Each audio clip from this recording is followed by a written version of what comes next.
इस नली में चढ़े जल की ऊंचाई के लिए आइए सूत्र प्राप्त करते हैं। तो सबसे पहले हम ये देखते हैं कि कोई एक द्रव है जिसमें एक केस नली रखी गई है। अब केस नली यहाँ पर हम थोड़े चौड़े में दिखाए हैं क्योंकि हमको यहाँ एक फार्मूला प्राप्त करना है। तो हम ये देखते हैं केस नली में जल जो है h हाइट तक ऊपर चढ़ गया है। तो इसके लिए हमको एक फार्मूला प्राप्त करना है। तो सबसे पहले हम ये जानते हैं यहाँ पर कि जो केस नली होती है उसमें जो द्रव का तल होता है वो अवतल होता है। कैसा तल होता है? अवतल। और उस पर एक परिणामी बल कार्य करेगा जो ऊपर की तरफ कार्य करता है। और ये परिणामी बल कैसे ज्ञात करेंगे हम? इस परिणामी बल जो होता है ये पृष्ठतनाव बल के कारण होता है। और सभी जो द्रव का जो तल होता है, जो इसका तल होता है, इसके प्रत्येक चारों तरफ यानी इसके पूरे परिध पर ये पृष्ठतनाव बल कार्य करता है। ठीक है, पृष्ठतनाव बल जो है इसके पूरे परिध पर कार्य करता है। तो अगर हम मान लेते हैं पृष्ठतनाव बल जो है ये ऊपर की तरफ कैपिटल टी, ये पृष्ठतनाव बल किधर कार्य कर रहा है? ऊपर की तरफ कैपिटल टी है। तो आइए देखिए यहाँ पर फिर यहाँ इसके बीच में ये क्यों कौन सा कोण है? ये संपर्क कोण होता है। ये संपर्क कोण क्या मान लिया गया? थीटा। तो यहाँ हो जाएगा ये थीटा हो जाएगा, ये भी कोण थीटा हो जाएगा। तो इसके दो घटक बनेंगे। एक घटक हो जाएगा ऊपर टी कास थीटा हो जाएगा और दूसरा घटक जो हो जाएगा यहाँ पर वो टी साइन थीटा हो जाएगा। तो एक घटक किसका बन गया? टी कास थीटा ऊपर की तरफ, और दूसरा घटक जो बना यहाँ पर टी साइन थीटा वो क्षैतिज की तरफ कार्य कर रहा है। तो यहाँ देखिए कोण का मान जितने ही कम होगा उतने ही इस पृष्ठतनाव बल का मान क्या होगा? बढ़ेगा। देखिए यहाँ पर परिणामी बल का मान ऊपर है टी कास थीटा जो है, यही टी कास थीटा जो है इस द्रव के प्रत्येक परिध पर, द्रव के परिध पर प्रत्येक कण पर कार्य करता है। तो यहाँ पर ये सभी बिंदुओं पर ये टी कास थीटा जो है ये कार्य करता है, इसके पूरे परिध पर कार्य करता है। तो आइए देखिए यहाँ पर लगने वाला जो कुल बल होगा वो कुल बल कितना हो जाएगा यहाँ पर? तो कुल बल का मान हो जाएगा यहाँ पर ऊपर की तरफ लगने वाला पूरा बल यानी संपूर्ण बल जो हो जाएगा यहाँ पर कुल बल हो जाएगा ऊपर की तरफ, ऊपर की ओर। तो ऊपर की ओर लगने वाला कुल बल। तो यहाँ पर कुल बल कितना है? तो कुल बल को हम क्या कह सकते हैं? नेट बल भी कह सकते हैं। तो ऊपर की ओर लगने वाला कुल बल, तो ये कुल बल कितना होगा? तो पृष्ठ यहाँ जो इसका होगा सरफेस यानी जो ये बंद है ऊपर सरफेस, और इसमें इसका जो तल है वो अवतल है, और अवतल में ये पूरा गोल है, और इसकी रेडियस हमने बेलन की, ये ऊपर वाला भाग इसका क्या हो जाएगा? बेलन। तो बेलन की रेडियस कितनी मान ली गई है? r। तो इसका सरकमफ्रेंस होगा 2πr, और उस पर लगने वाला जो बल है वो टी कास थीटा होगा, टी कास थीटा। तो हमको मिल गया संपूर्ण बल। तो एकांक पर लगने वाला बल क्या था? टी कास थीटा, और पूरे परिध पर लगने वाला बल तो उसमें 2πr का गुणा कर देंगे, हमको इसके पूरे सरफेस पर लगने वाला बल मिल गया। यहाँ पर कुल बल मिल गया। अब कुल बल और कुल भार, नली में चढ़े जल का भार, यहाँ पर भार अब ज्ञात करना है। तो ये बल ऊपर की तरफ नेट बल इतना काम कर रहा है 2πr टी कास थीटा, और इसका भार जो जैसे जैसे नली में जल का भार बढ़ेगा वैसे भार का मान बढ़ेगा, तो ये बल का भी मान बढ़ता है। और दोनों बल जब एक दूसरे के बराबर हो जाते हैं तो जल का चढ़ना बंद हो जाता है। इसी के लिए हमको एक फार्मूला प्राप्त करना है। ठीक है, तो यहाँ पर हम ये देखते हैं, तो हम यहाँ भार निकालने के लिए नीचे की तरफ, तो जल का भार, तो जल का भार क्या होता है? तो जल का भार mg होता है। ठीक है, अब mg हमको पता नहीं है, ये ऊपर की तरफ है, नीचे की ओर जो है जल का भार कार्य करेगा। इसकी दिशा किधर हो जाएगी?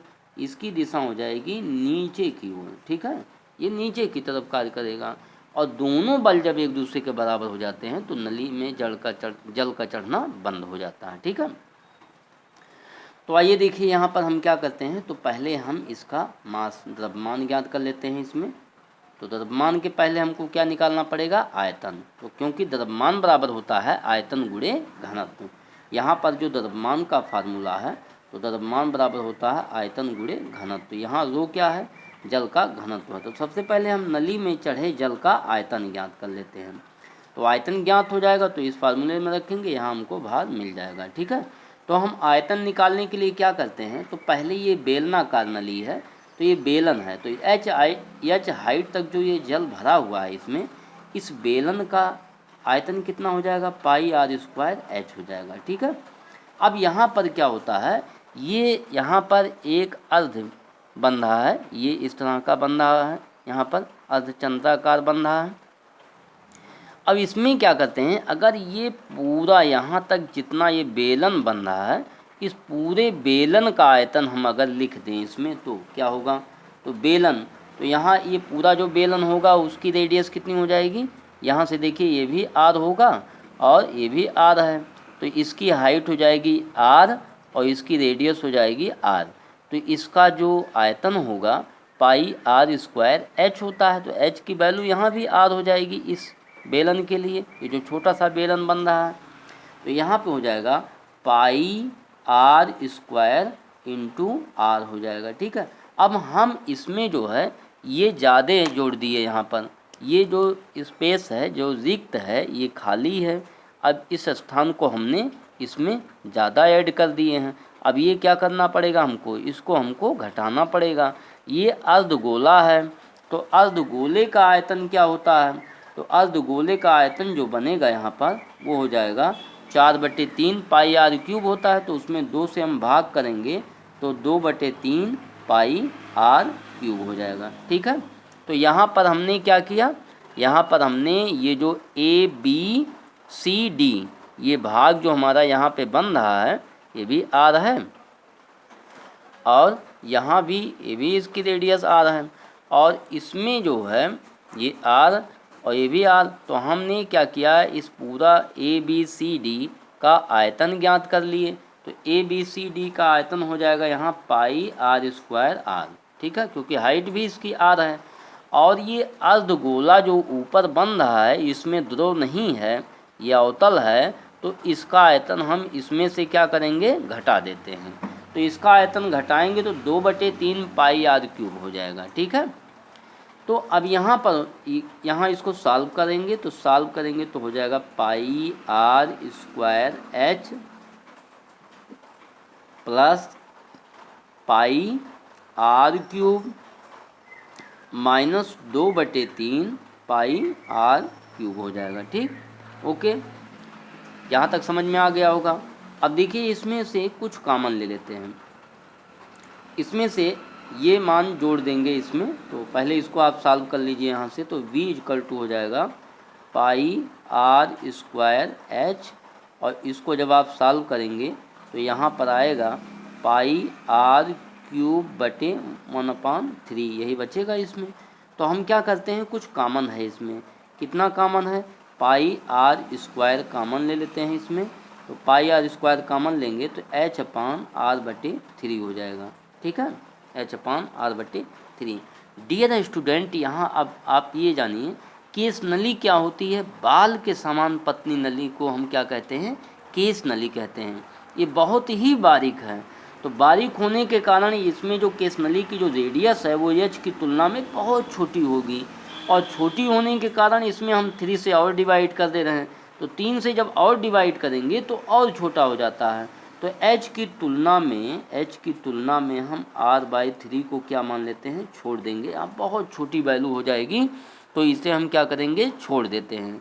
तो r/3 को जब हम छोड़ देंगे तो यहाँ कितना हो गया, इसका वैल्यूम का जो आयतन होगा वो क्या हो जाएगा, पाई आर स्क्वायर एच मिल गया हमको। ठीक है, पाई आर स्क्वायर एच मिल गया। अब हम यहाँ से द्रव्यमान, तो द्रव्यमान यहाँ पर हो जाएगा, इसका जो द्रव्यमान होगा वो हो जाएगा pi r square h into rho हो जाएगा।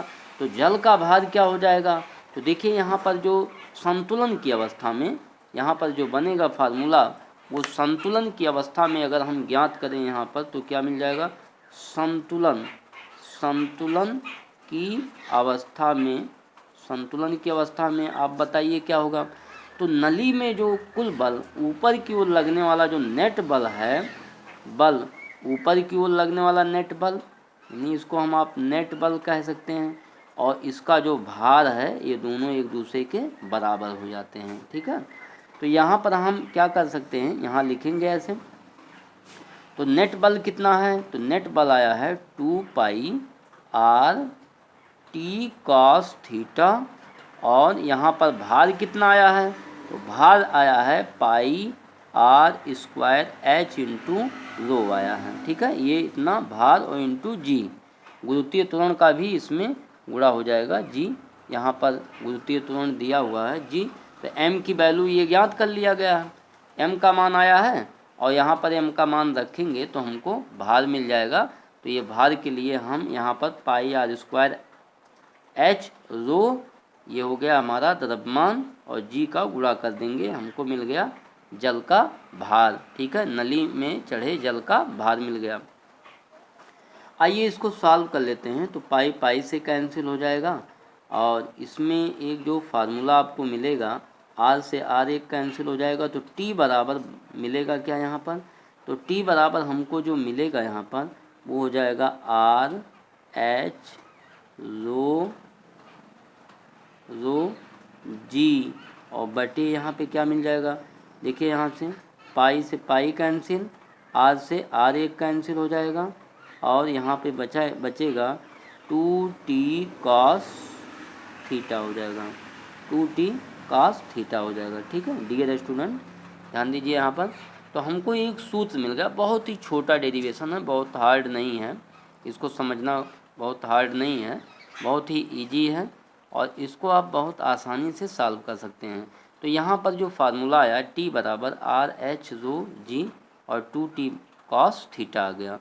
थीटा का मान यहाँ पर, तो थीटा का मान जैसे अब भिन्न भिन्न मान पे जो है इसका मान बदलता है। तो आइए अगर हम देखें यहाँ पर इस फार्मूले के आधार पर, अगर हम ये जानना चाहें कि नली में जल कब चढ़ेगा और कब उतरेगा, तो इसके लिए अगर हम देखें यहाँ पर, तो H के लिए एक फार्मूला बना लेते हैं। तो H के लिए फार्मूला बनेगा यहाँ पर सॉरी यहाँ पर T नहीं रहेगा, ये T यहाँ पर कैंसिल होगा, क्योंकि यहाँ पर T 2t cos थीटा नीचे चलाएगा, 2 cos थीटा नीचे चलाएगा। T बराबर अगर लिखेंगे हम तो आर एच रो जी ऊपर होगा, 2 cos थीटा नीचे चलाएगा। ठीक है, अब सही है, यहाँ रंग हो रहा था, सॉरी। तो यहाँ हो गया, अब इसको सॉल्व कर लेते हैं। तो H बराबर क्या हो जाएगा, तो H बराबर हम लिख सकते हैं इसमें, तो H बराबर क्या लिख सकते हैं, तो H बराबर हम लिख सकते हैं इसको 2t cos theta, 2t cos theta H बराबर, और यहाँ नीचे लिख सकते हैं आर रो जी, ऐसे भी लिख सकते हैं।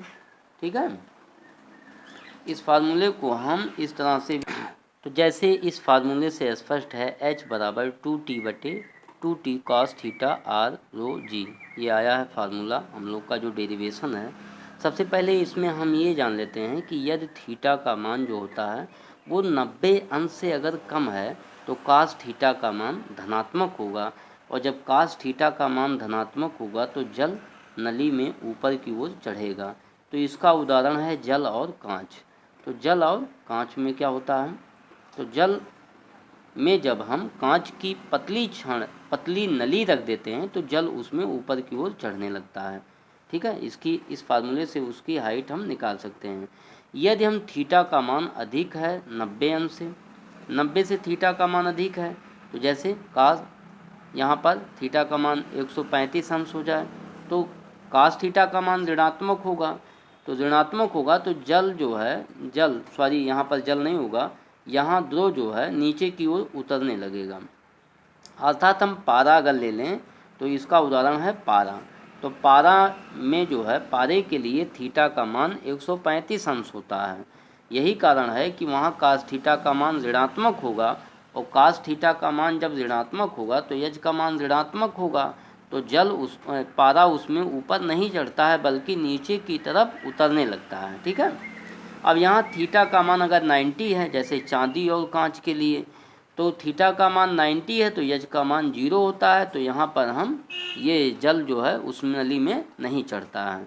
तो चांदी, जैसे चांदी के लिए अगर लिखा जाए संपर्क कोण का मान थीटा, तो ये सब क्या थे हमारे, ये संपर्क कोण है, इसी को हम संपर्क कोण कहते हैं। संपर्क कोण यहाँ पर थीटा है। तो थीटा पर जो है ये हाइट डिपेंड करता है, निर्भर करता है थीटा पर। तो आइए देखिए यहाँ पर अगर इस फार्मूले पे सम्मान कांस्टेंट कर दें अगर हम, तो एक मान यहाँ पे स्पष्ट होके ये आ रहा है कि ये जो आर है, केस नली की जो रेडियस है स्मॉल आर, तो केस नली जितने ही बारीक होगी, जितनी पतली होगी, उसमें उतने ज़्यादा हाइट तक पानी चढ़ेगा, जल जो है उतने हाइट तक चढ़ेगा। क्योंकि आर का मान जैसे जैसे हम बढ़ाएंगे वैसे वैसे केस नली में जल का चढ़ना कम हो जाएगा। ठीक है। तो यहाँ पर जो नली में चढ़े जल की जो ऊंचाई होती है h, वो केस नली की त्रिज्या के व्युत्क्रमानुपाती होता है। ठीक है। ये आपको अच्छे से समझ में आ गया होगा और इसको आप रिवीजन कर लीजिए। नेक्स्ट अगले वीडियो में आपको बताएंगे। Thank you.